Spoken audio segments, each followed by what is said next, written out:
Okay. Hi, pals. Thank you for patience. I won't lie to you. It hit noon and I was like, oh, I have a stream. So I quickly gathered my things into this thing. Stunt kids! Very cool.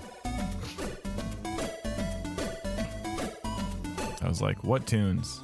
What tunes played beforehand, huh? Always the question.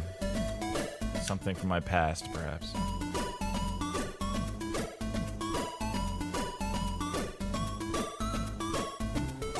I guess this guy also did music for, like, Dizzy the Adventurer. You know, Dizzy? Do you recall the egg? And, also Linus Spacehead's Cosmic Crusade.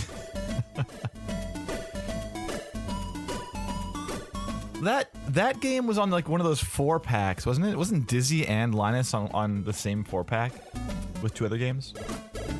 Like Robin Hood or something? I think it was Robin Hood, Dizzy, Linus, and like some 4th thing. I don't recall what the 4th thing was. I'm looking it up. I'm looking it up right now. Linus, Robin Hood. This will find it, right? Dizzy. Linus, Robin Hood, Dizzy. Boomerang Kid. It's Super Robin Hood.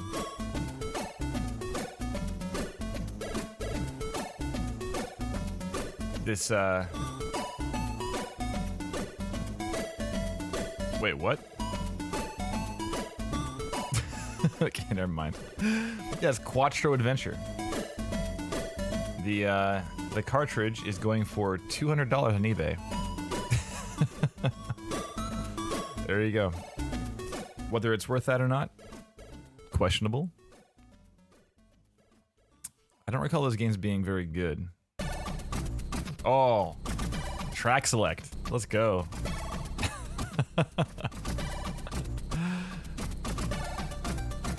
How does the level track? How's like the track gameplay music go? I can't recall. Let's find out. Okay, stage select. Here, stage theme 1. It's like 3 themes. I'm gonna know instantly, of course. I'll be like, oh yeah.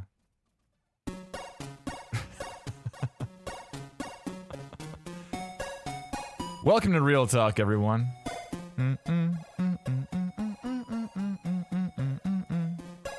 Classic. This game was good. It was surprisingly good. Giant color poster inside? I don't recall getting a giant color poster. Is this one of those games that we got from like Hilltop Video Lane or something? Like after they closed down? Or after they stopped renting NES cartridges? It was too old. They had to sell these newfangled Sega Genesis games instead.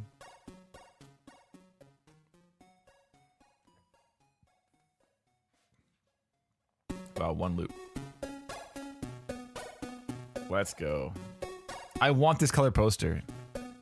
My birthday is coming up. Stunt Kids color poster. I'm looking this up. I should have here instead. Stunt Kids color poster. Reveals nothing. The internet shows nothing. Oh man. These tunes are so good. Feel good tunes. Yeah, does anyone know this game besides Colin and I? That's a good question. Anyway. Alright, we're here for Real Talk. Is Mike Logan here, by the way? Mike Logan Audio. It's all you today, buddy. So I hope you're here. We're doing the one person only thing for a while.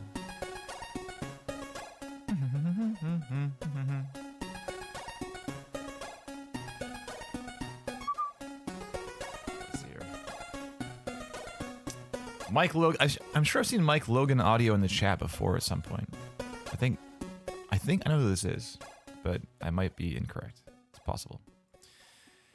Anyway, we're looking at Mike Logan's stuff today. Here he is. Little arrow. I've seen arrows like this on a page before. Oh, where was it? It was Andrew Way, wasn't it? Oh, these tunes.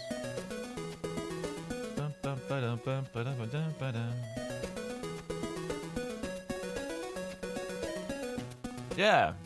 Arrows. Arrows. Me. That's them. That's Andrew. All right. You found an ad poster? Thor Auckland. Oh, Thor Auckland. Yeah, he's like a Tetris genius. I think Thor Auckland was like the first person to beat level whatever, something. Level something? Wasn't that it? Yeah, Thor has like Tetris records out the wazoo, I'm pretty sure. But anyways, if you beat the stunt kids, count yourself one tough gamer. I'm into it. Yeah, like, I don't know. We played a lot of that game. Like, a whole lot.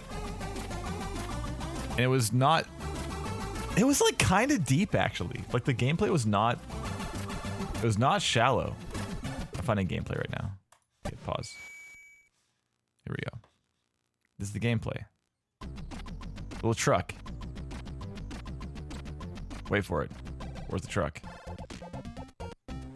There it is. Stunt truck.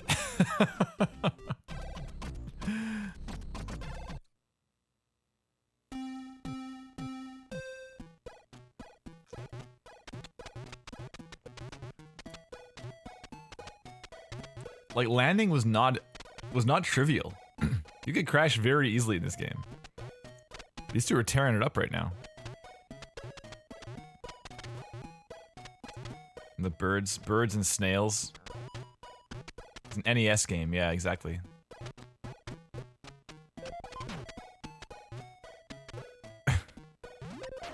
Like, getting that was not easy. The little pickup on the bottom. You gotta, like, slow down to bounce up and stuff. Amazing little game. Amazing little game. I recall we were pretty competitive too, you know? And yeah, you won from skill too. Like, it was not like, oh, you won this time. It's like, no, I outplayed you. All right. All right. All right. Anyways, we'll just keep playing the background, the sweet sounds of stunt kids. Mike Logan, you're here. Dynam Mike, 420. The 420 classic. Welcome. I'm glad you're here because we're only looking at your stuff today. So we're gonna look into things pretty deeply, which is awesome.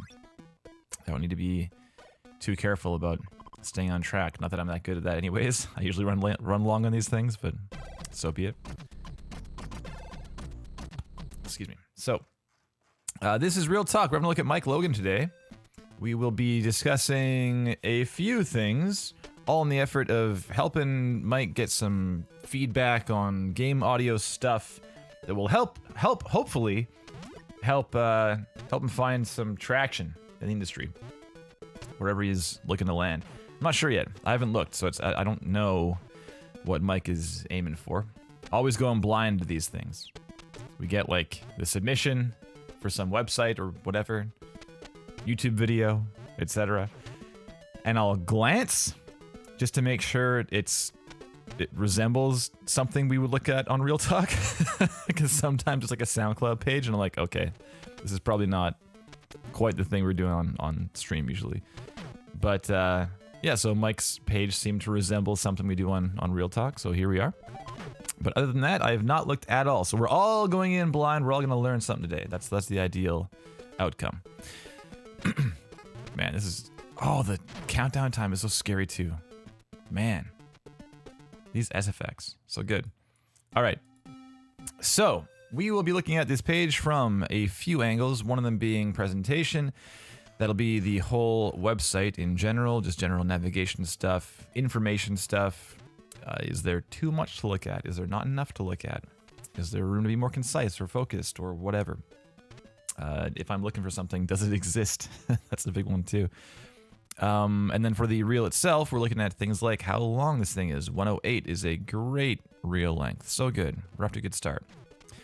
And we'll look at things like the flow and transitions and the lower thirds, the information therein. If there's splashes at the beginning and the end, there's information there. All those things. Basically, if we mute this thing, what do we understand? Like, what do we get from this, you know? And on that same line of thinking, if we mute this thing and watch it, can we tell, just based on the material selection alone, what Mike might want to be doing in the future? What Mike's skill sets are like? What, what the work history might look like, various projects, that kind of thing. And then, of course, when we unmute it, we can hear, is this stuff good? And that's what we're talking about, content quality. And we'll be looking at it from an angle of balance and panorama and frequency range and dynamics, dimension, and interest. The 6 elements to achieve an engaging sound mix. So hopefully we can nail all those. And there's usually room to improve somewhere. I mean, certainly room for my work to improve, so I assume Mike's too. Everyone, of course. And the last thing being distinction. And that's just, are you standing out in some positive way? As there are a whole lot of people looking for work this year, especially with all these layoffs. So being so highly competitive, it's pretty damn important to be making a good impression, first and foremost. And that might not even be, that might not mean we're going to hire you right now. Excuse me, but it might just simply mean, hey, you've made a good impression, and therefore, if you apply again in the future, I'm going to know who you are. It's a great place to be in. Because if you've done work since last time, that looks very good. If they recall you, and they're like, oh, yeah, of course, Mike, naturally. I recall this reel from before. It was pretty good, but lost by a nose or whatever. Whatever could have happened to prevent you from landing that gig. Or it could be that they just have a friend in the industry who says, hey, Kevin, you know anyone? I'm like, yeah, actually, Mike Logan's pretty sick. So just making that impression, standing out in someone's mind, can go so far. It's very, very important. And it's not just that, it's more important. It's maybe more helpful or informative to think of it from an angle of just the sheer volume of applications that a given studio or individual or whomever is, posting a job, whoever that is, just the sheer magnitude of resumes, applications they receive. It's in the many hundreds typically. So if you are not standing out in some positive way, that means you're like in the middle of the bell curve with like all the people who are not standing out. So you're just going to blur into the background and there's no way you're going to land that job. It's so important. And importantly, it might not even be that you're standing out for your audio skills.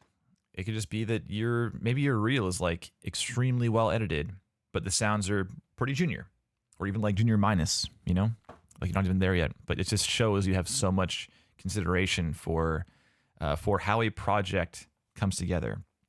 That alone, like I'd be so impressed. I think that's better personally than someone with good sounds and a poorly presented reel, because this over here is like, yeah, you're good at your job, but I can't tell that you know how to take all these parts and make one whole.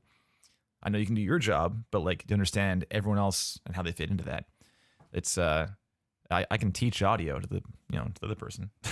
I can teach how to make a cool sound, how to consider panorama and stuff, But yeah, it's harder to teach direction sometimes. Anyways, probably just my opinion only. That's probably not like an industry-wide thing, but that's how I feel at least. Let's go ahead and jump into this, Mike, shall we? I'm glad you're here. This always goes better when the person's here to chill with us. So let's have a look. Let's zoom in a bit too, shall we? We're currently at, let's actually select the window. There we go. 150, sure. Mike Logan audio up top. We got some wires or something going through the audio. Is that what's happening here? Who knows? We got home. We're already there. We got game audio, film, and TV. So we have games or film on this page, it looks like. Okay. More content. So beyond games and film. So like music or something? Personal projects? Circuit bending? Who knows? We're going to find out. Free SFX and contact. So is there an about? Where are you, Mike? Here you are. So just scrolling down, this is our homepage. We have the reel. We have some various things, integration. We got redesign, 2 minutes, quite long. We got slow-mo construction kit, matrix demo. Okay, I know this scene. This is the rooftop scene, right? And then we got cosmic horror game. Okay. Going down. My name's Mike, comma. I'm a sound designer from Bournemouth, UK. I am passionate about all things audio, particularly the creative use sound design to build a world of, perhaps of, right here. Particularly the creative use of sound design to build a world and tell a story. So this is this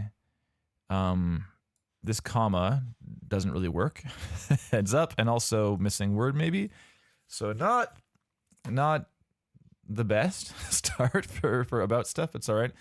Moving on, I recently finished studying my MA in sound design for screen at Bournemouth University, attaining a pass with distinction. I'm now looking for entry-level positions as a sound designer. Feel free to check out my games work. 2 spaces. Also space before the comma. Film and TV work and other content. No space before a comma. And don't hesitate to get in touch. Okay, this is extremely generic, all this stuff. I haven't really learned much about you at all. I've learned that you are from Bournemouth, and your name is Mike. That's an important detail, I guess.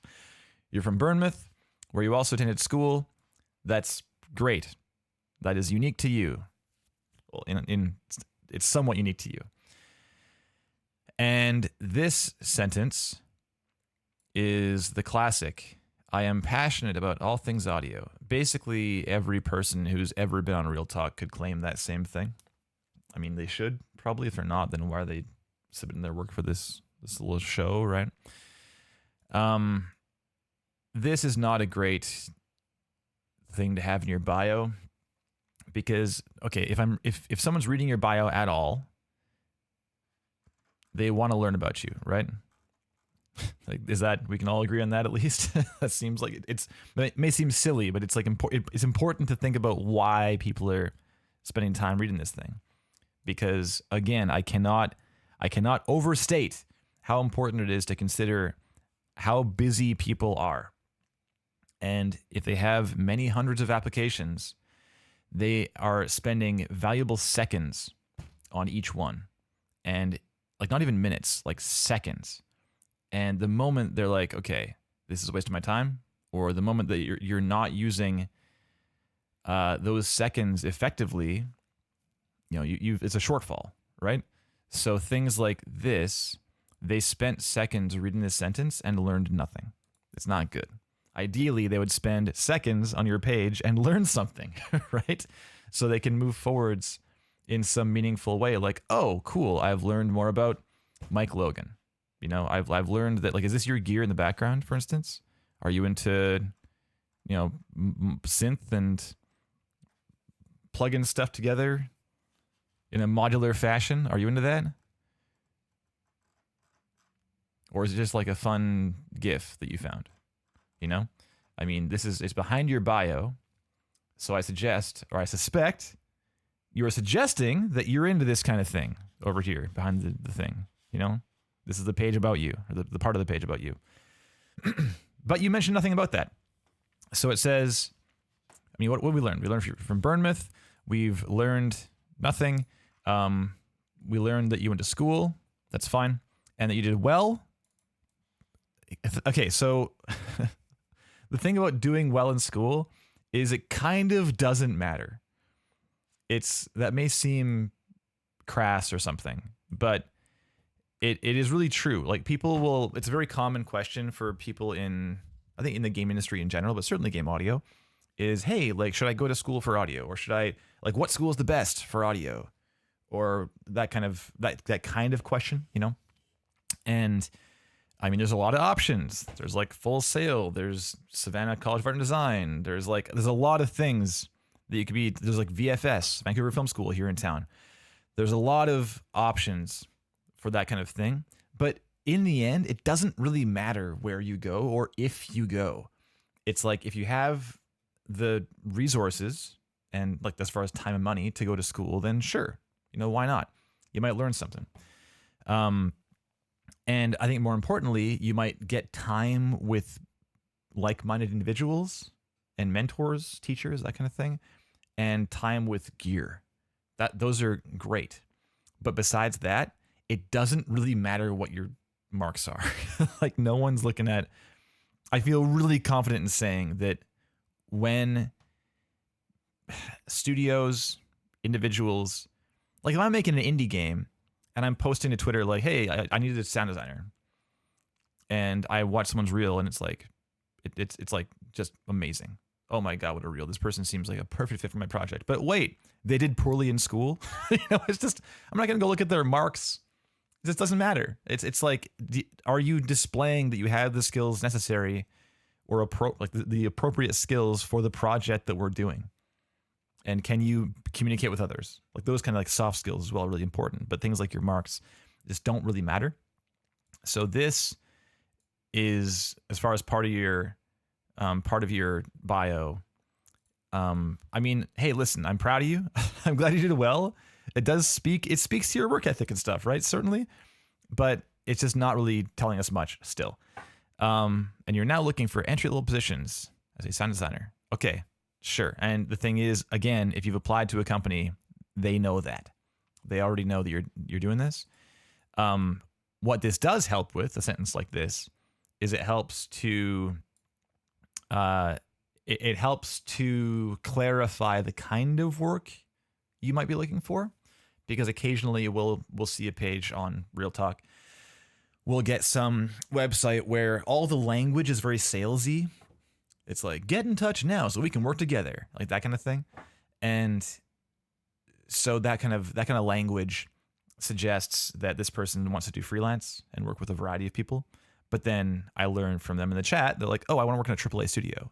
I'm like, okay, so saying like, get in touch, we can work together is like kind of, hey, like finger guns. And it's not really how, it's kind of mixed messaging. Because if a AAA studio is looking to hire somebody, they might not want to find a freelancer. Like they might, but they might want to find someone to bring in-house. So this kind of thing can be helpful, but it's also like entry-level positions. I mean, the fact you've got games and film and other content, this tells me like, do you want to work in a post-production house? Do you want to be like an assistant Foley recorder or something? Do you want to work in technical audio stuff? Do you want to, there's like a variety of things that could be. So we've again kind of not really learned much. We already know that you are looking for a job because you've applied. That's why we're on the page at all. And I guess we don't know it's a sound designer. So that's important, I guess. It does say sound design demo up top. They probably already watched this. Also important to note, Mike, they've already watched your reel at this point before they've read your bio. So they know this too. They know you're doing sound designer stuff. Okay, and then following up here, we have feel free to check out my games work. Okay, of course they're going to. Film TV work.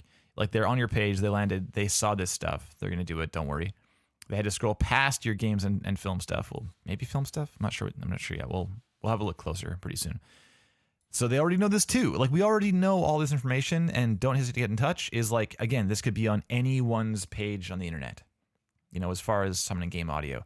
So I just heavily, heavily suggest, as unfun as I know it is to write your own bio, it's just, I want to know about you, And it's not just me being nice. If someone is reading your bio, they are interested to learn more,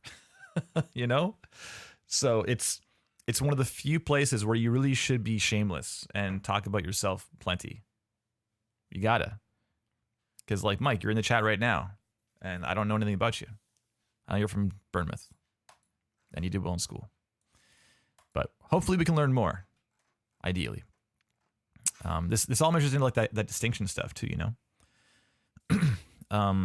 as far as standing out in some positive way, and how I said that if you blend into that middle of the bell curve, you're just going to fade into the background and be forgotten.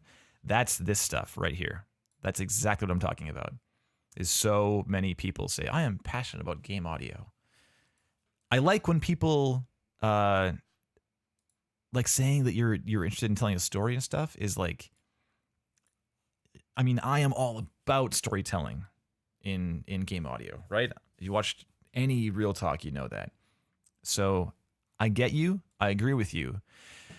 It's just that I think you have room to push that further. You know?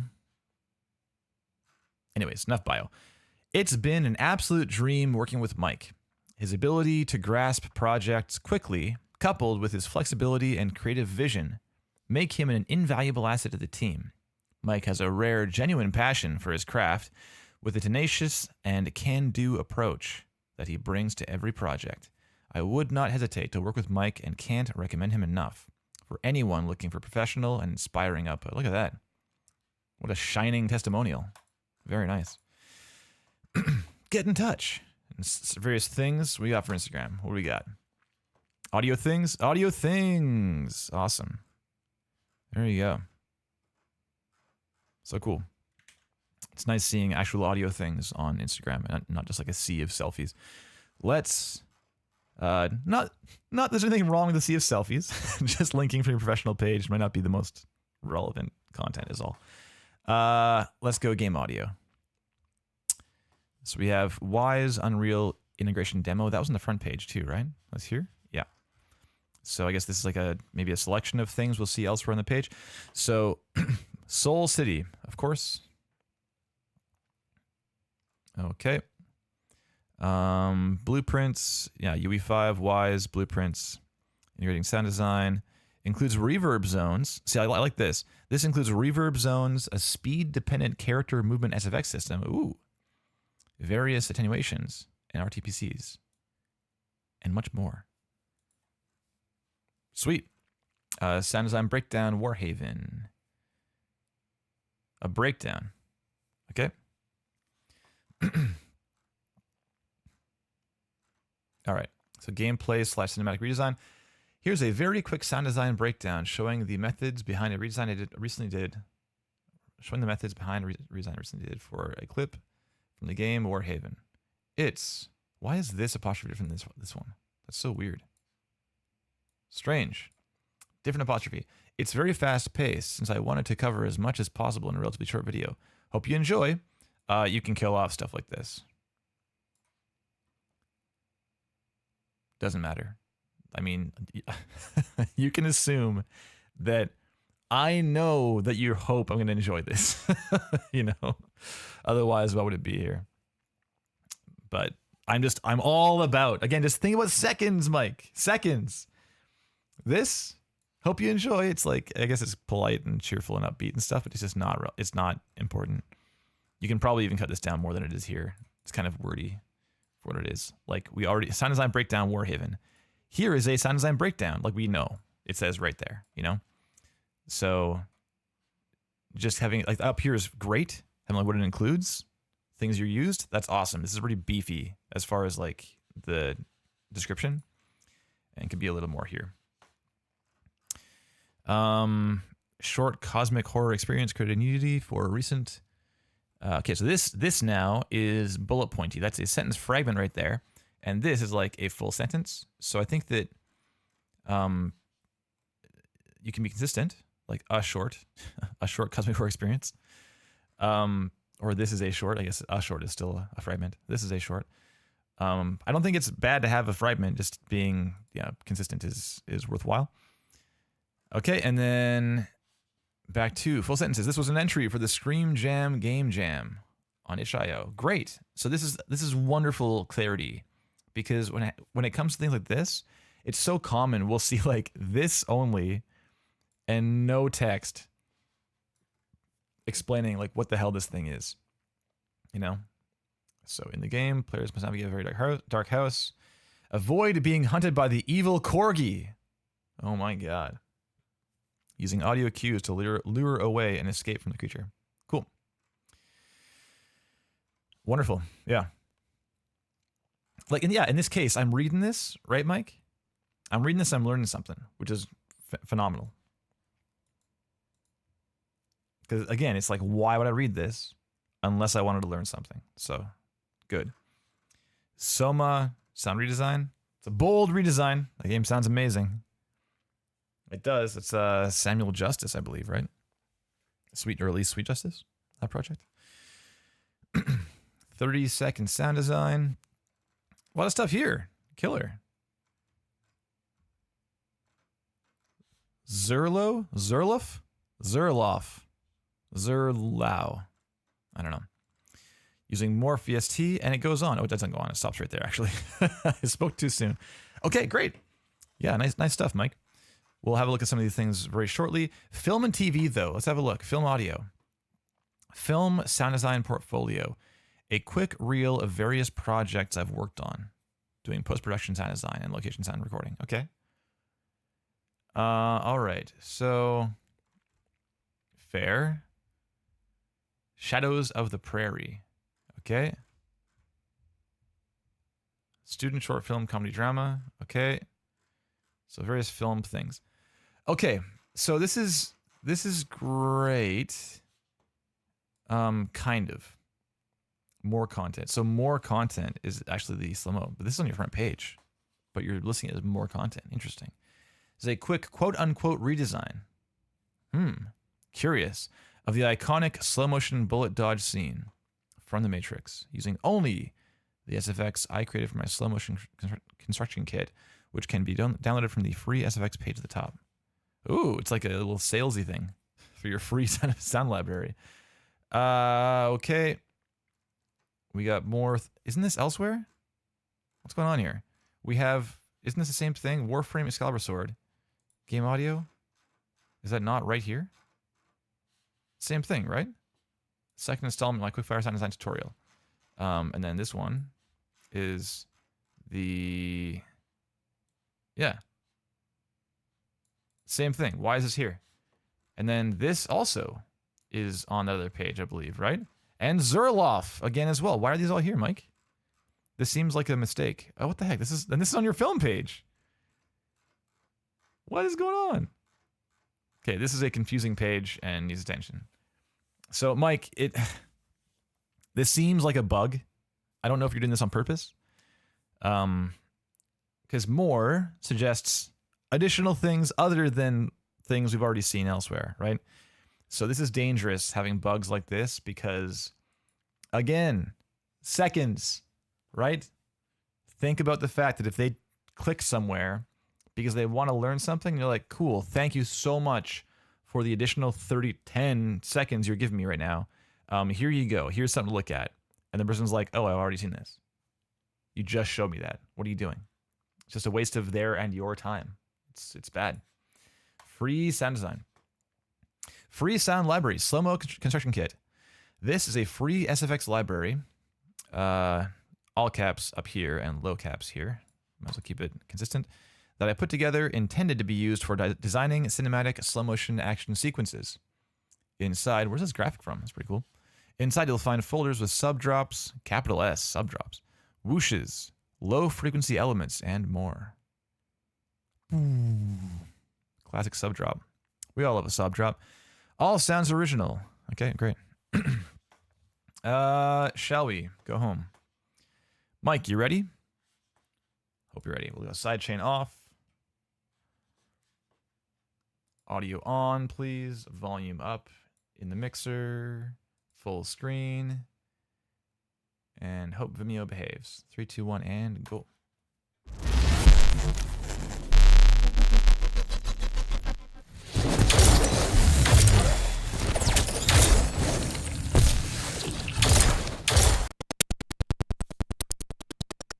That's not you, that's me. Isn't it? What the heck, man? Is that Vimeo or is that everything? Stunt Kids, how you doing? It's dead. There's nothing here. Oh, man. I'm getting a new interface like this weekend. Tired of it. Keeps happening. It was not you, Riley. Don't worry, Alex, you're good. Yeah, it's just falling apart. Give me a second. I'm gonna try and do this without stopping the stream. I don't know if it'll work, but we'll see what happens. Man, I can't believe that. It's like fine until it's not, huh? Okay, give me one hot second. We're gonna try and close some things, and I'll mute this. I'll be right back.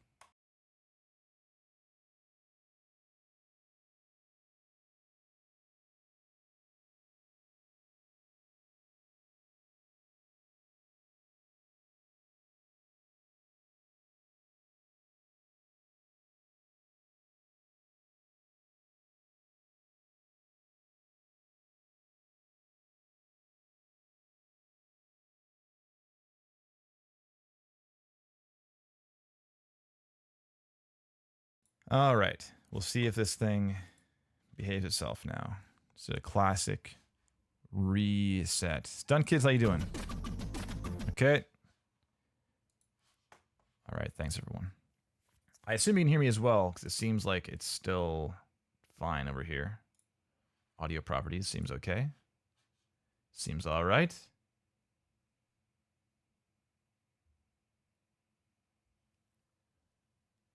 Okay. All right. Yeah, strange. Well, I mean, it'll probably happen again, so don't hold your breath. Oh, geez, my, this is effed, though. There we go. Okay. I think we're good again. Let's try again. What the heck? I just pressed play elsewhere. It was like, yeah, we're all good. Was it not? What the heck, man? Bizarre.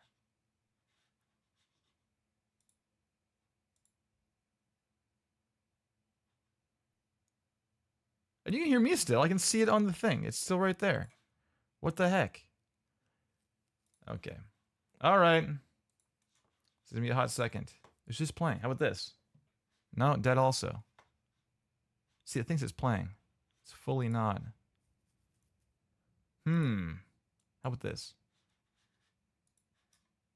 No, bizarre. Okay, give me a second. Try that one more time. One more time.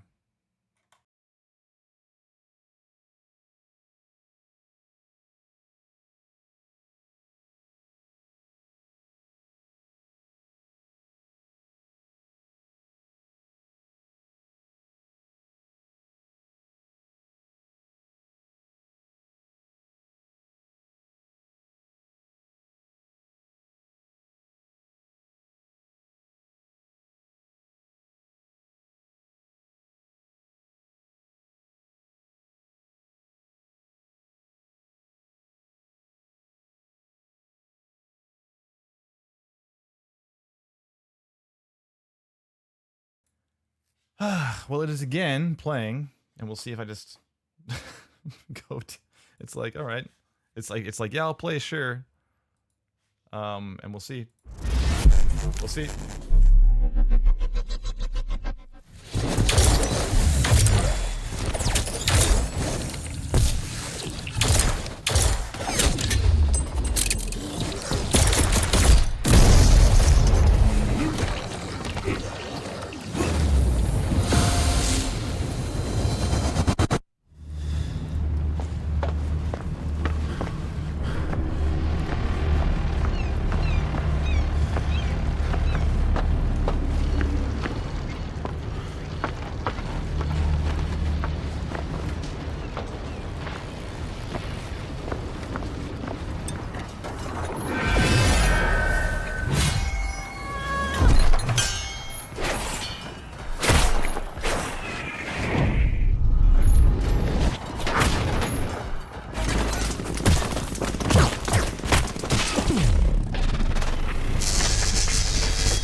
Oh, we're done. Okay. Oh, I killed off my applause button too. Out of paranoia. So we're gonna clap. We're gonna clap for Mike here. Thanks so much, Mike. Appreciate your courage getting up on stage like this. Also, hope you're still here. I haven't seen you chat in the chat for a while. Oh, I see Mike Logan Audio followed me. We'll follow Power Up Audio like half an hour ago. So I guess you got rid of Dynamic 420. What's that? Do you feel it was you want something more professional? It's not without its benefits, I guess. The 420 alias is a little bit high school, but it's up to you.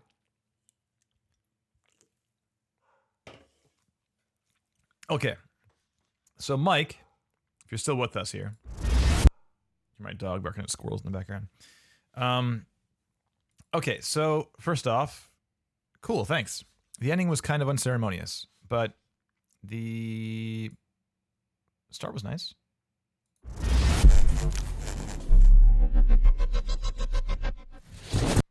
Yeah, it's like a nice little basic opening splash thing. You know, not bad at all.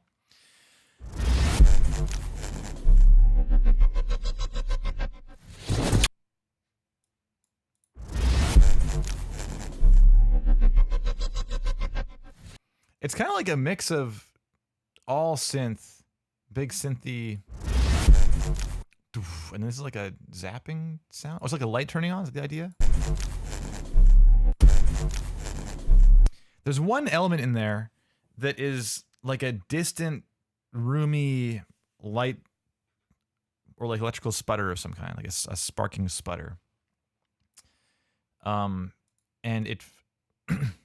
The only reason I'm digging into this is because we're only looking to your stuff, Mike. So there you go.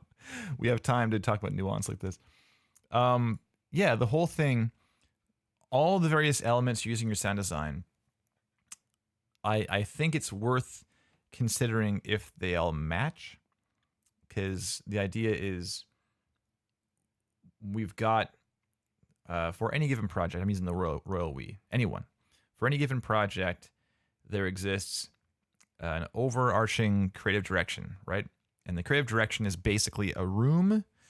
It's the boundaries within which all the creative decisions should probably end up, right?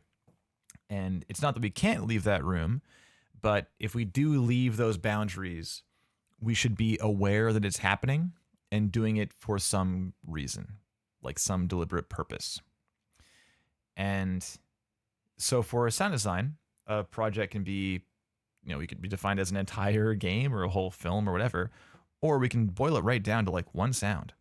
And for something like this, for your logo design, it's its own little project, right? It's like, what's the audio direction in this thing? What are the creative boundaries? And those boundaries can be defined by things like sonic palette or just adjectives. Does it sound like techie or futuristic or real or natural or like outdoors? There's like various anything you could use as far as like a mood board and like words to put up for inspiration. And so things like the amount of room, like presence on a sound, dimension I was saying earlier, that measures in. So we have on your sound, we got this. On your logo, we have this. There's a big whoosh. It's way wide, nice and rich, and then into a boom, understated impact. It's a love that. It's not too impactful, and it's nice because that leaves space for what comes after. If it was like, you'd hear nothing of the following sounds, right? It would mask everything. So we have and some sputtering stuff for the light turning on, I guess. That's fine. But there's one layer that sounds like it's in a room and nothing else does. And for that it's right there in the background.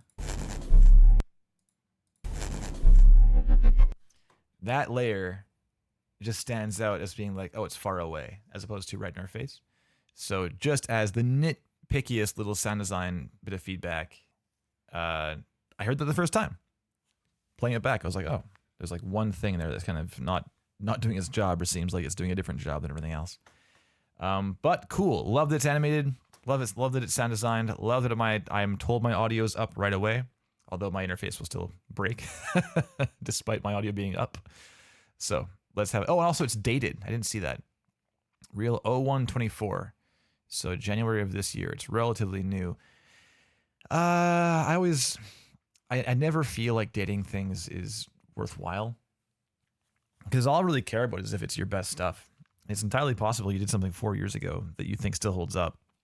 I say you as being anyone, not just Mike. I mean, I did things like 7 years ago that I'm still pretty proud of. 10 years ago, I'm still proud of. There are things I did 10 years ago I'm not proud of. So, but as far as if I chose a reel, if I chose like a portfolio of my work, there are some things that are very old that I might want to still put in there, despite being, the year that it currently is. So this is the kind of thing where if you're putting it there, I'm like, oh, well, sure, it's new, but I don't really care. All I care is if your stuff is awesome. So let's keep going. Presentation first. Minute 8, good length, although there's no ending, so it's kind of weird. It should be more like a minute 12 probably, but we'll judge it as it is right now regardless. So, okay, we fade in, fancy title introduction, blur it in. Destiny 2 Forsaken, Bungie, cinematic redesign.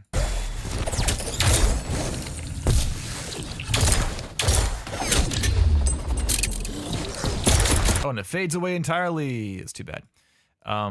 Big recommendation, Mike, to use the Zvi Sherman method. Leave it at this or less opacity for the remainder of this clip. Just leave it the whole way. There's no reason to bring it down. Also, you might as well bring it up in the clip just a little bit too, so it doesn't get covered up by the UI elements. Just a hair, you know. Small point of polish, and then the transition to Soul City is what?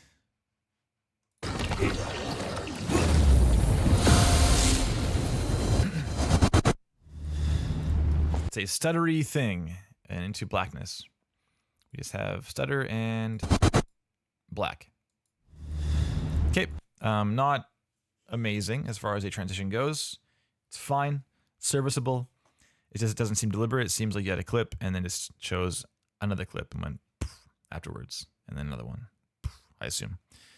Here we go. After Soul City, we have a thing. So this one is a fade out, fade in. Not a hard cut. Okay, so that's not consistent as far as the kinds of transitions, but so be it. And then we have one more. We're gonna fade out, fade in. We are, but the fade time's different, that one, isn't it? It also seems like it cuts off hard. Can I do frame by frame in Vimeo? I can in YouTube, right? Is there a way to do that? Let's see. Frame by frame Vimeo. Can we do it? Hold shift and use your left and right buttons. Really? Whoa, neat. Thanks, the internet. Okay, yeah, so it begins to fade out and it's like, boom, off. I knew it. It fades over like, I don't know, 3 or 4 frames and then it's gone. And the next one is just like hard cut from black. It's just on. So kind of strange and seems unintentional. Again, these are the creative boundaries, Mike, right? We got, it's like the creative direction of this project includes things like, how are we doing transitions? Are we cross-dissolving all the pieces? Are we doing meaningful, deliberate moments? Because actually, I've seen this clip many, many times from Warframe, and I've seen it where like the guy lands, and it's like on this frame, you know? He's like, doom, and then it cuts hard to a different game and a big explosion. So it seems like, yeah, just is, it's a cool, in that case, it's pretty cool. It's like, oh, this person thought about the full flow of the reel and then like made it, you know, as opposed to they had a bunch of things and just like threw them on a timeline, you know? And yeah, Mike, it's, oh, also you switch accounts and none of your comments would post. Okay, well, we're both having technical issues today, it would seem. That's totally fine. No worries, but you're back. It's cool. Yeah, so you need to get a lot better at video editing. I'm not trying to say that you will not get a job unless your video slaps. Like your editing is amazing. I'm just saying that it just can't possibly hurt, you know? Just showing that you have those kinds of considerations for a full project. However, the ending and it almost fades out. The audio kind of goes like, woof, falls off fast too. So we talk about this on Real Talk occasionally, where it's like we have, you know, there's like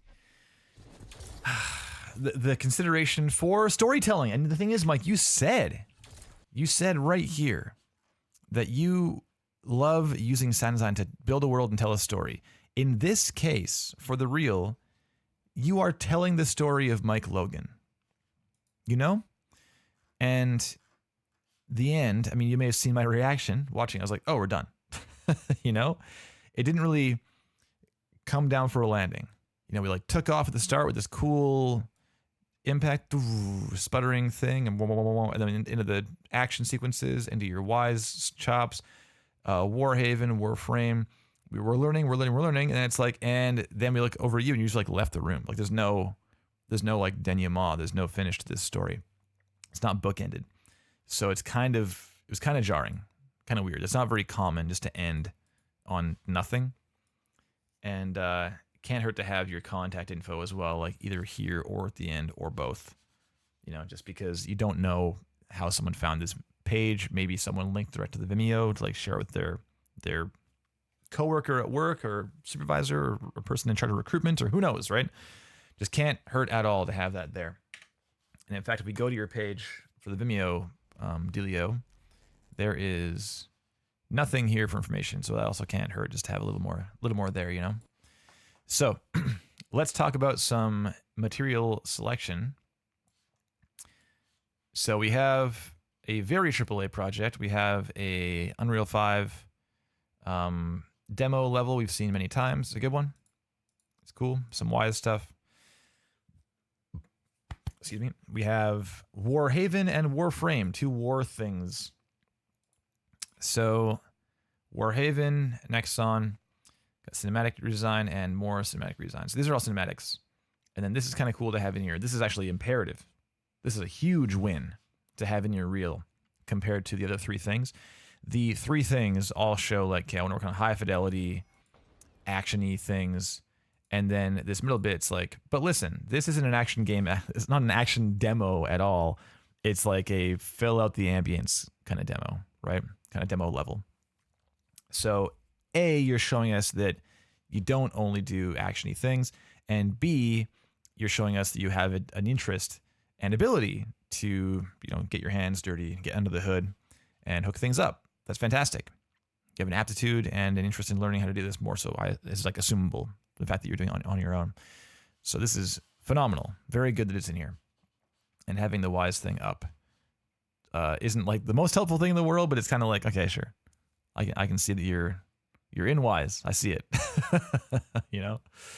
I don't think I'm learning much from this. What I'm saying is I'm not learning things from this being up, apart from you did this in Wise, you know? And it's pretty big. I don't know if it's worthwhile to have this here, because it's like I'm seeing that you're profiling and you're doing stuff, you know? Yeah, Steve, what do you think? Like, is this worth having here? It says right here, sound design and implementation of Wise. It says that, you know? So I believe you. First off, I believe you. If you say that, I'm not going to be like, as if, you know? I believe it's in Wise. So this is like, okay, I get it. The thing is, do you have more information down below? What's this do? Press it. Okay, it's a quick shortcut to scroll down. We have it here. So now this is, if you're talking in this one, saying what you did and how you did it, then that's fantastic. If it's just more gameplay with the Wise thing in real time, this is useless, but we'll see.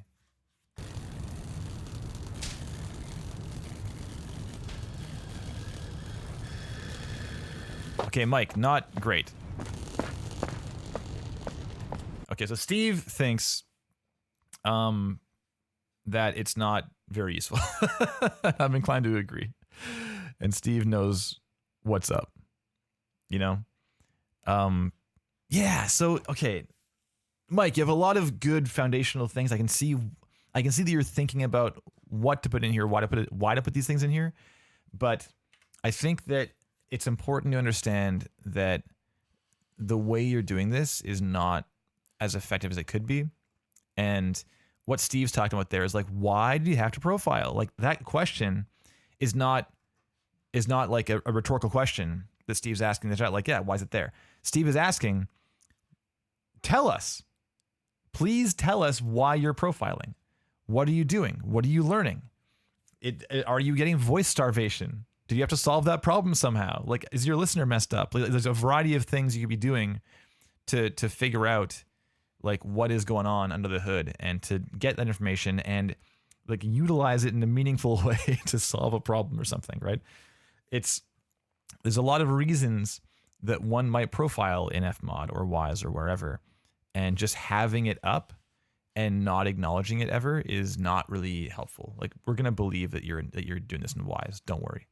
And then in this video, we're 10 seconds in, and I don't want to watch it. Just so you know, we can watch. I can skip through it a bit. I mean, I don't even want to watch this for the sake of real talk. But this is yeah. So the thing is, we start off. We see the wise profiler up. We've seen this before. But perhaps if you change the original, this will be new, right? Profiler being up. So now let's see what you have here. We have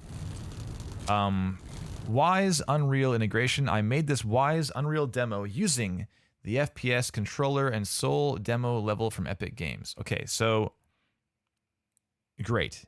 You can say, hey, I'm Mike Logan, and this is my Wise Unreal integration demo. I made this Unreal demo using the just read it. Right? Don't put this text here. Just tell us. It gives you a chance to tell us a bit about yourself implicitly, just in how you talk about things that interest you.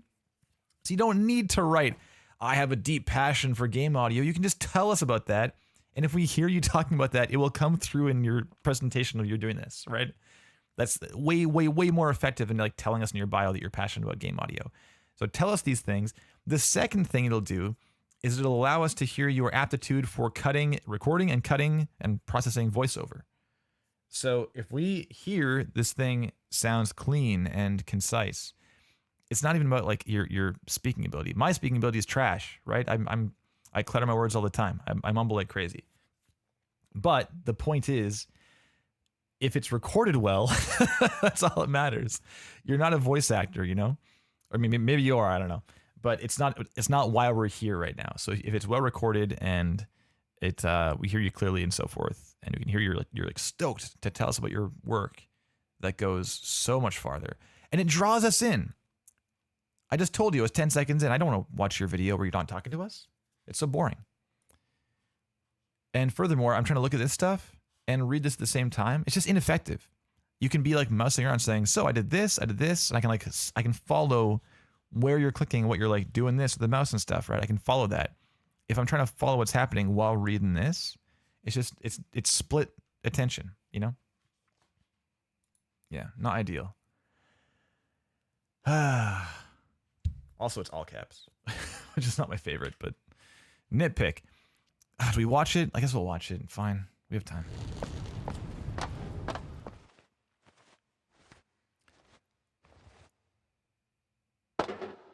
A switch container for footstep sounds containing different footsteps for different surfaces. These are then linked to...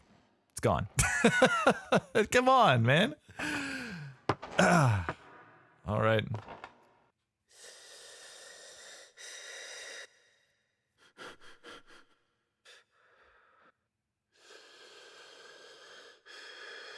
Interesting. So you're hearing fast breaths, slow breaths.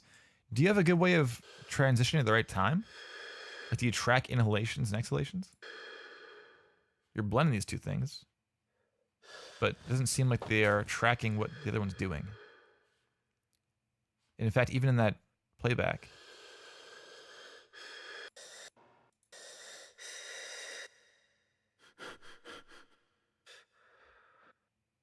yeah, like that playback you just did there didn't really convince me that it's going to make sense in this project. But like, I've done that before. I've done a breath thing where it was an F mod and we only transition when the breath is done.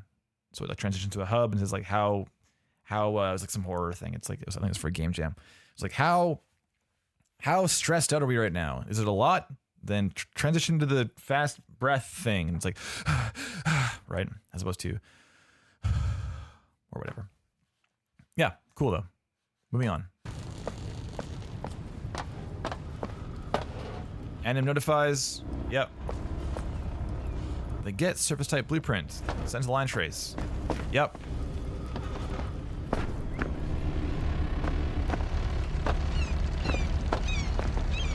Okay. Yeah, like, again, I'm reading the thing, and as I'm reading, I'm not really paying that much attention to what I'm hearing. And if you can say this sentence before you exit the room trigger, you can prime the listener. Like, hey, listen to this. It's going to happen soon. We're going to fade this thing out and bring another thing up. It's going to be sweet. And then you walk out of the room and then you hear the thing happen, right? And we're like, oh yeah, it did do that thing you told us it was going to do. Absolutely. But I read this and I did not hear a thing, you know? It's wholly ineffective, Mike. Which sucks because you did all that hard work, right? It's so much work to make a video like this. And it just doesn't really, doesn't work. It's too bad. But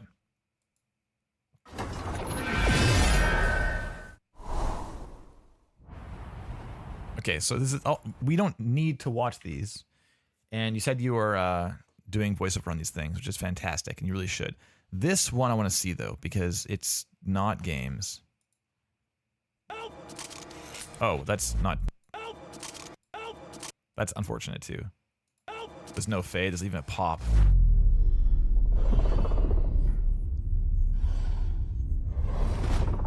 Like, you gotta think about your materials, all this content.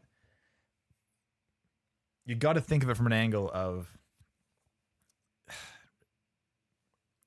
Okay, like this, you wouldn't, in a film, in a game, you wouldn't have that start. Help! You wouldn't have it start like that, right? Like, no game would start like that. No, if you, like, return from pause, it might sound like that, maybe. Like, the one time. But, like, starting a game, starting a chapter, loading a game, watching a game trailer, watching, like, a gameplay footage thing from a developer, nothing would sound like that, you know? So it's really important that you make all your video materials and content resemble in quality and in presentation what someone's, like some studio, some individual, like what their work might resemble. Because this, like hearing this, that tells me that's what you think finished sounds like, you know? And this, if you are telling us that, then it may be that's not what you think finished sounds like, right? But that's just what your work here is conveying. It's communicating that. So if we come to that conclusion, then I might come to the far worse conclusion that you are not a good fit for my project. You know? So you got to be really careful about that stuff. And look at us. We're talking about the opening 0.5 seconds rather than watching the whole thing, you know? So let's watch the whole thing.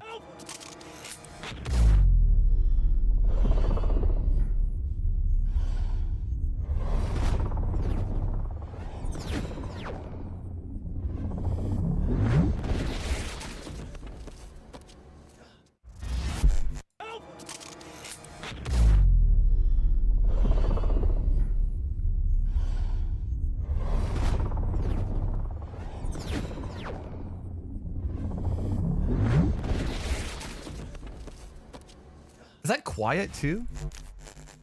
I feel like it's quiet. Like this seems really quiet, isn't it?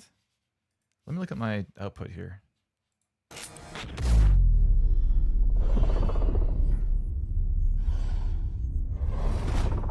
We are peaking at like -11? It's pretty quiet, dude.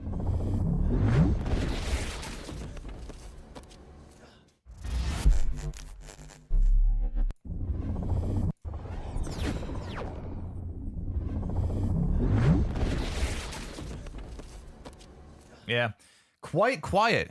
Be aware of that too, Mike. This is like way, way quiet compared to your main reel. Like compare even your opening. Oh my God. A comedy. Let's try again. Right, like that compared to...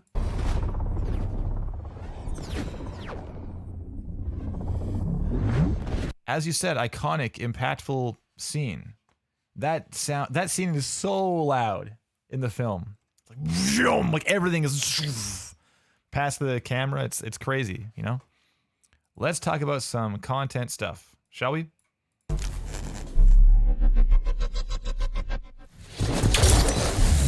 Okay, so the thing I noted from this scene is that the gun sounds the same kind of every time it's shot.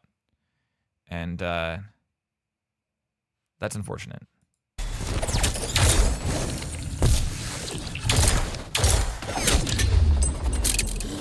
Like if I close my eyes and watch it,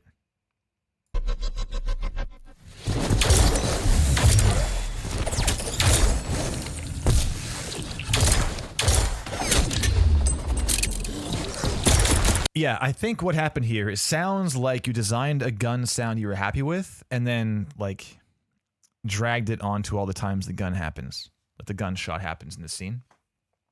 And as a result, we don't really have a sense of space or proximity ever. Which is, yeah, it's too bad. But like, if you close your eyes and watch the scene, it kind of sounds like it's in like first person, you know? Like if I just do this and we watch it, 3, 2, 1.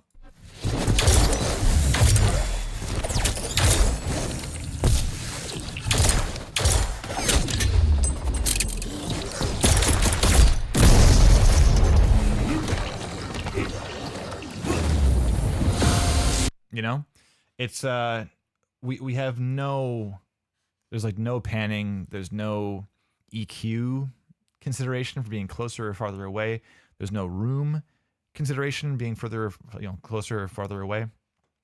And the thing is, this scene is about the gunplay, right? It's like, this guy has crazy dexterity and accuracy. You wouldn't believe how good at guns this guy is, you know?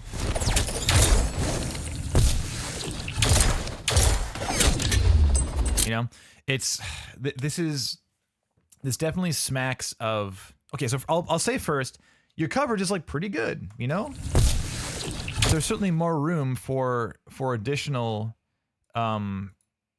stuff in the scene, but like you're definitely hitting the story points, you know, and they're like, there's some pretty fun sound design in there, but there is to bring it to that like industry standard of awesome level. There's definitely room to further consider, again, what you were saying down here. This right there, build a world, tell a story. This telling a story thing, it's not just a matter of putting cool sounds on all the story points, you know?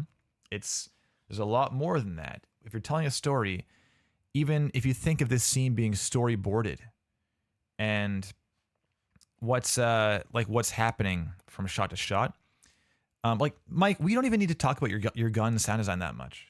Like I think your gun sound design is a smaller issue. It's not offensive or something or bad. I've heard far worse guns in my time. Way worse. I'm also not like a big guns guy, you know, as far as like gun sound design. We don't do a lot of that at Power Up. So I'm way more concerned about things like, here's this scene right here, right here. I'm gonna mute it. So boom, right? What are we looking at right now? We've had a lot of like dexterity so far, agility. We're sliding underneath, shooting from beneath. What a cool move. You know, so cool. Sliding through, and now bam, bam, bam. Bunch of guys. But oh no, our hero. There's someone upon them. And I can do this. Just realized. I can do the thing I learned about before. We can do this. Look at this. Frame by frame. We go, oh no, they got us. But wait. We're not just agile, we're strong too. Look at that. No, we stopped. They can't control me. Look at the strength I got. You know, we have that skid. And that skid is in your design. It's there, but it's not that there. You know?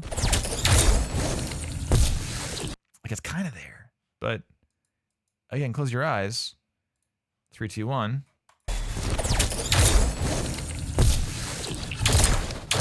Like it's kind of there, but there's so much more room to think about what a given shot is about. What is being conveyed in that shot about the character, about the space, about the progression of action. And to bring that thing way to the front. So I think you could bring that, because look where the camera is compared to those feet, you know? All we see is feet. Like when that clip ends, this is crazy, right? It's only like the boots and nothing else. So everything else in this scene, from a visual standpoint, we don't see anything else right now. We only see feet and like some background fire and stuff, you know, a little bit of the room, but mostly just feet. So think about that in the sound design. We don't want to only hear feet. There are other things happening. You have other things in your mix happening right here. There's like background. There's some movement and ambience and stuff there, right? So that's important to have, certainly, but we can certainly bring that that feet element way up, you know? Awesome. Would you say as well as bringing the feet up, low end to filter out some of the background? Okay, would you say as well as bring up the feet, comma, low end, comma, to filter out some of the background / go for something more design in the moment? Or are you saying like non-diegetic stuff? Like one of those sub drops or LFE elements from your free SFX library? I mean, this scene is okay. Well, you designed it a little bit like fancy, right? Like this at the very end, right? We got the cinematic. So that scene, if I was standing here watching this happen, I wouldn't hear that stutter, of course, right? And we have the on the explosion. I don't know that I believe that's what that explosion sounds like either. Right here, right?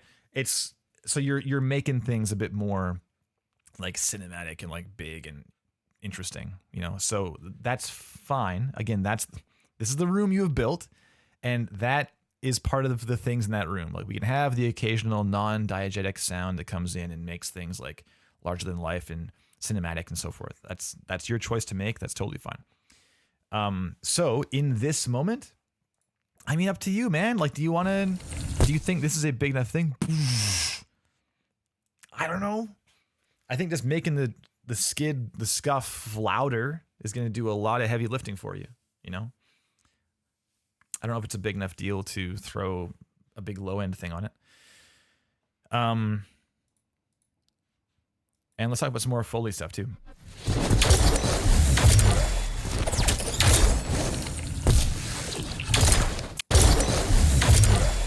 So the thing is, you have this, it's a bit of a slowdown here. A bit of one.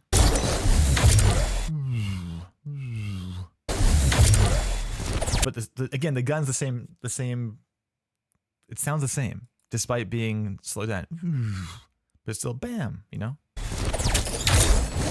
We have a whip here, a whip around.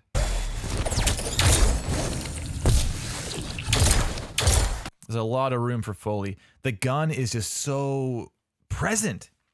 It's like, yes, this scene's about the gunplay, but it's not only gunplay. It's like agility and movement and grappling and stuff, right?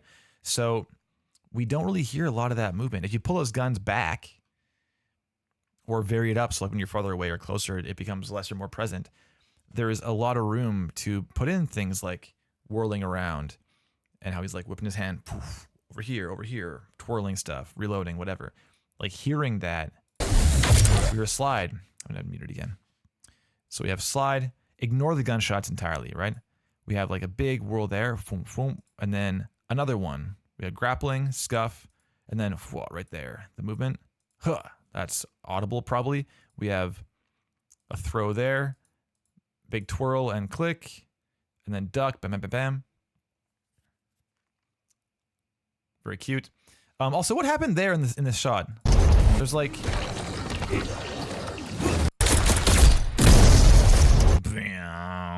that's like a big Transformers kind of moment, and then after this we have something happens. Like, is it a string thing or something? Is that meant to be like a sound effect for a Destiny style emote or something like that? Is that the idea?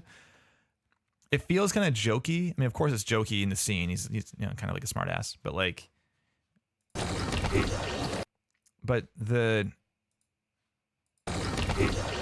there's so much background, like and stuff, and the explosion is still finishing off, that I don't know if that lands. That kind of joke, it just seems kind of drowned by the things.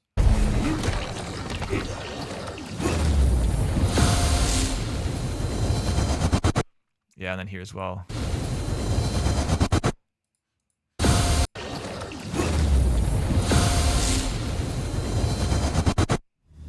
Yeah, that's fine at the end. Yeah, I just feel like there's it can use more focus over time. You know, bring this to the front, bring this to the front, this to the front, this to the front. Like over time, play with your mix a lot more. So bring that Foley up. Bring the guys in the background down. When it's a wide shot, it's about the room. Bring that stuff up because that's about the room. It's about the crowd, you know? So those things can always be present in the mix, but just play with how present they are over time. And you're going to have your mix pop so much more. Because, yeah, you're saying there's Foley, but it's drowned out in the mix. I mean, yeah, it's a tricky thing because we're all guilty of it. We'll put things in the mix, be like, yeah, it's perfect, and then do more things on top of it. And the challenge there, or the issue that can arise, is that you as the designer, as the person mixing, you know that quieter element is there. Whereas someone coming in fresh, they don't know what you've designed. So they're just hearing it, you know, brand new. And so there's this like this psychoacoustic thing where psychologically you almost like convince yourself that it's there. Your ear's like, oh, I hear it totally, because you just know what it sounds like. But yeah, you kind of need to like, it can help to find ways to trick yourself into hearing the mix, you know, have it playing while you're doing something else, like make a sandwich, play it. I mean, it's a classic, come back from lunch and play it again. You're like, oh my God, what was I thinking? Something is horrible. There's way too much reverb, like whatever the thing is you changed before lunch. So hearing on fresh ears can be very, very helpful. And just try and be honest with yourself. Play it for somebody else. It could be like, I mean, I've said before, I play things for like my wife, who was a lawyer and is now like children's book illustrator and cartoonist for the New Yorker and stuff, right? She is not in-game audio. She's not in audio at all. So I'll play something for her. And while if she gives me feedback, I will take it to heart and like, you know, think about how I can change things. But sometimes I'm not that interested in her feedback. All I want to have is just someone else hearing it in the room with me.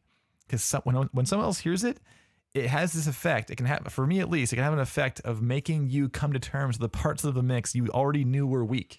You know, like you already hated this thing and you know it needs to change, but now playing it for somebody else, you're like, oh, and like if you're cringing, that wincing moment, you gotta fix it. You know, you have to deal with it. So, and even things that you may not have realized that were kind of gross or not quite there yet, and you play for somebody else and you're like, oh man, like that, I can improve that, you know? So you already have this kind of takeaway before they've even given you any feedback. It's very helpful. All right, enough of that. So into your why stuff, I'm not going to cover Soul City too much. Pretty cool. Sounds good. Sounds fun. This is way more about like the why stuff you're doing rather than what it sounds like. But I mean, nothing stood out to me as being weird from the first time watching through, so cool. This clip, though, felt pretty weak, the third one. And it felt weak because it was very focused on like the main character action and had not much else.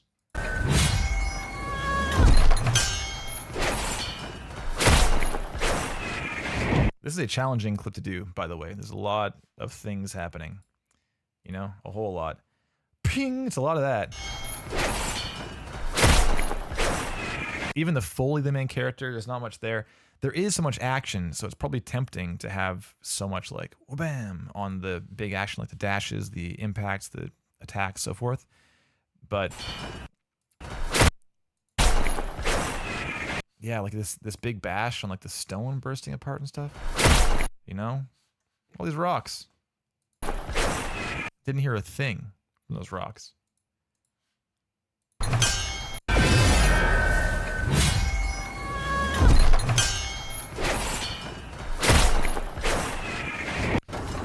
I'll say as well, the tonality in your sword, like shing,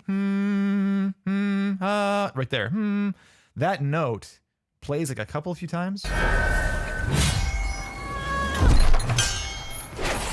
You know, ding, ding, ding, and I get it's the same piece of metal, but tonal elements tend to really poke out, and they're very obvious when they happen more than one time. So you'll often hear, I mean, a great way to deal with that is just like throw an EQ curve on another moment on the impact. I gave a talk on Tunic at GDC and had like a really just a little tip on varying metal impacts in like at runtime. And there's this, I had a single like bam impact for metal, and it's a single sound in that event. There aren't variations even. Just on playback, it randomizes both location of a peak on an EQ and location of a notch, not like a full notch, but like a down. So you have like when it's like whoop and whoop versus like whoop and whoop up, and just that change each time, it just messes with the harmonics a bit as far as like the frequency content in that metal impact, and it has a great effect of kind of varying things up and not making them sound too the same. It's not the same as varying like the tonality of it, but it can help just to not have it like the same frequency content, the same like bing, bing every time you use this sword. But furthermore, this moment is drastically different than like an impact in gameplay. So this one has room to be like wide and big, and rather than in here, it's kind of similar as far as like the impact happening, but there's, let's hear it again.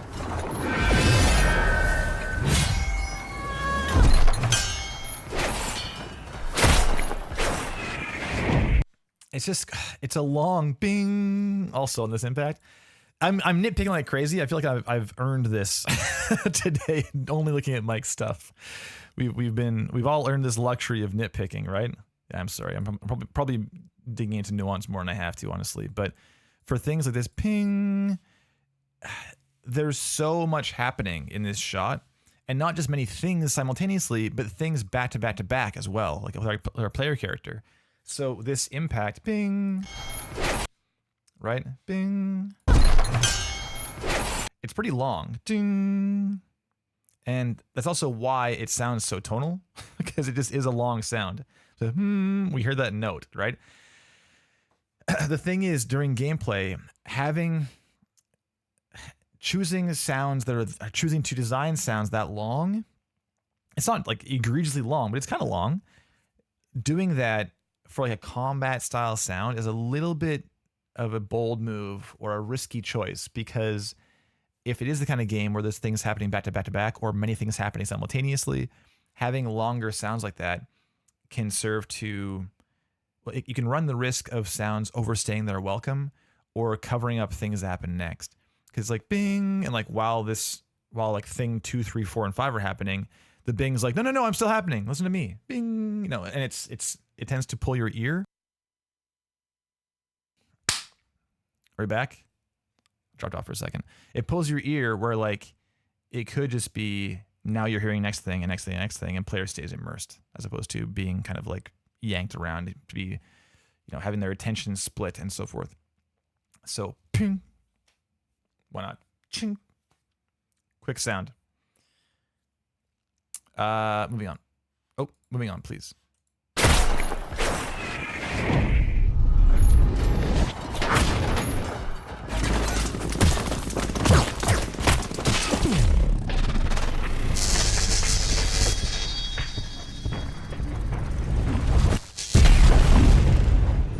Okay, so the landing didn't land for me. The rest, I can hear you using you love your stuttery slow motion stuff. It's cool. You're digging so hard into that kind of design. And yeah, it's like, I've seen this clip designed a lot. It's becoming one of those things that is almost over designed, honestly, but so be it. We have the little pop of the guns here. Sounds pretty good. And then we have a landing. I don't really believe that is what that sounded like, because there's like this is highly stylized slow motion stuff, and then at this moment it is kind of selling like, okay, now back to reality. Here's our hero falling and landing, and then poof, big explosion happens, right? So this moment, visually, we are told to accept this is what it looks like and sounds like. But it's like the tiniest little landing. It's so small. It's almost no landing at all. There's almost no transient there. So I don't super believe it. Also, doesn't the sword go like into the ground?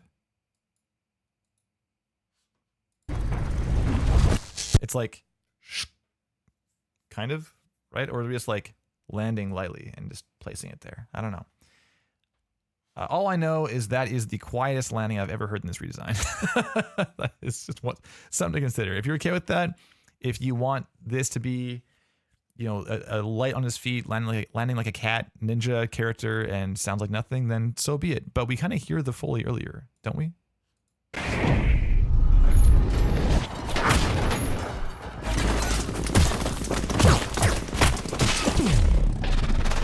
I think I hear footsteps there.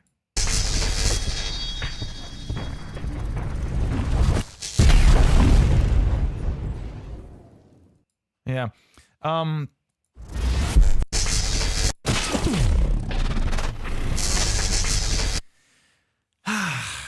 This is again kind of a tonal thing on the. Yeah, I don't know about this. The design on the Z. It's like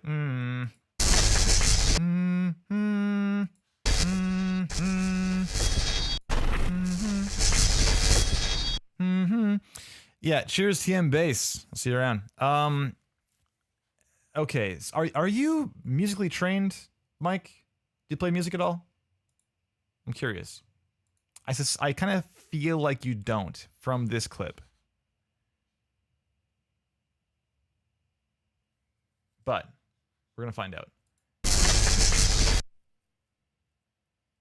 Because this is a minor ninth, I'm pretty sure, right? It's like,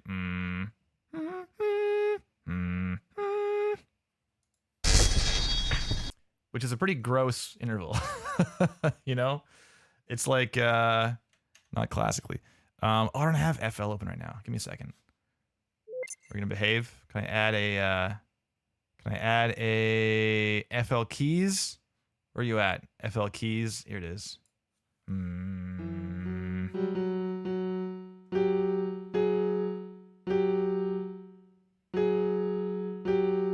It's somewhere in there, isn't it? Maybe it's a whole step actually. Is it 9?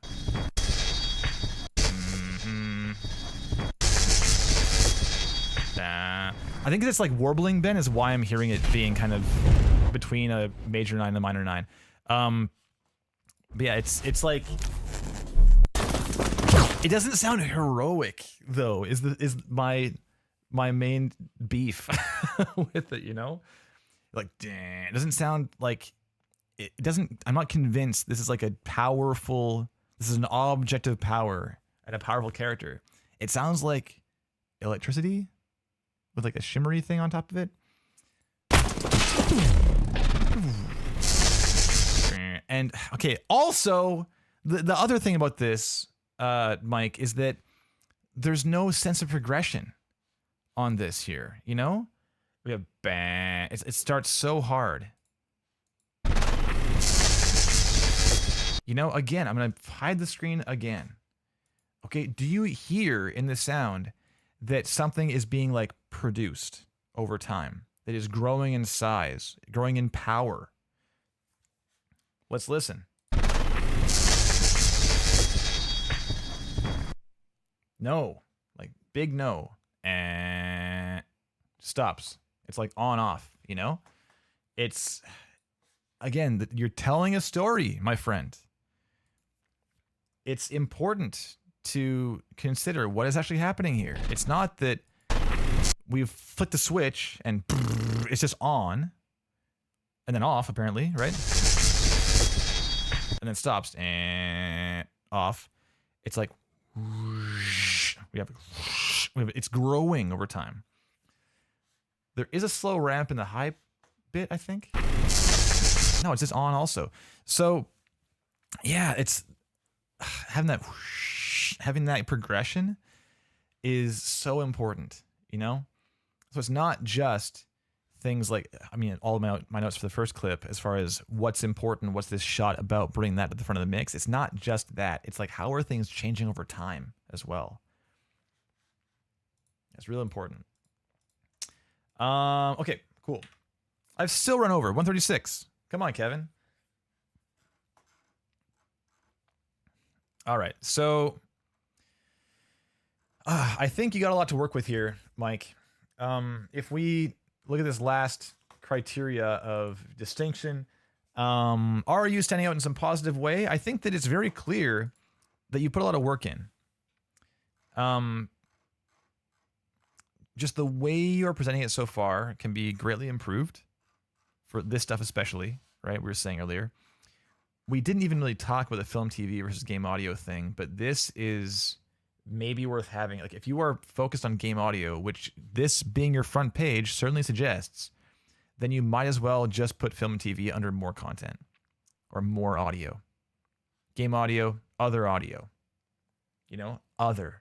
Just label it as other, because then there's no chance that someone will glance at this and be like, oh, they might want a film job and not a game job. You have game audio, other. It's like, okay, this is like my past, my side gigs. What I want is games. Goes so far. This thing being here as well, Matrix demo,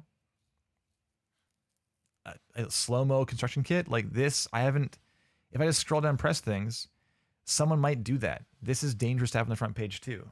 Film redesign. Because the thing is, if someone comes in completely fresh and they press play on this, they don't know what this is. Slow-mo construction kit?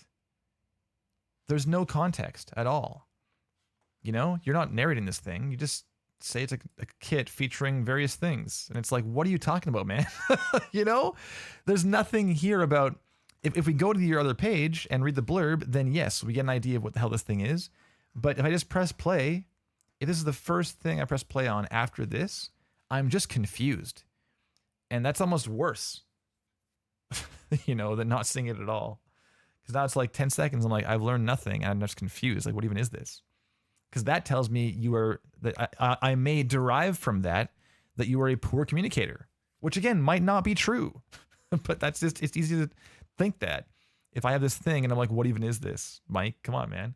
Whereas if you like talk me through your Wise Unreal integration demo and say, hey, I'm Mike Logan, here's my thing about whatever, then I might derive you're a great communicator, you know?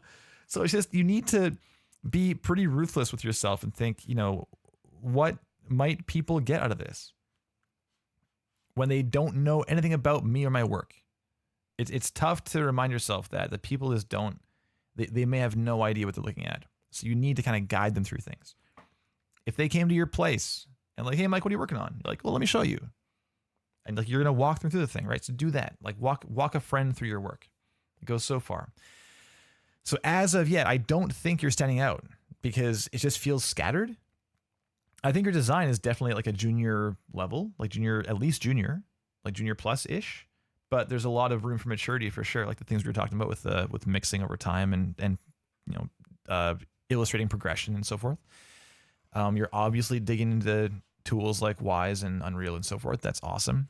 Bio needs some love. I don't recall if you answered my question of if this is your gear or not. If it's just some random picture of gear, I'd be careful about that because I might be like, hey, so you like gear, huh? What's that gear you have? And you're like, oh, it's not mine. Just like, okay, just some generic thing, you know? Yeah, there's just a lot of room to make yourself stand out more than you are right now. So I hope you have some good notes there. Okay. And also my applause button is, oh wait, 1 second. Let's do one of these.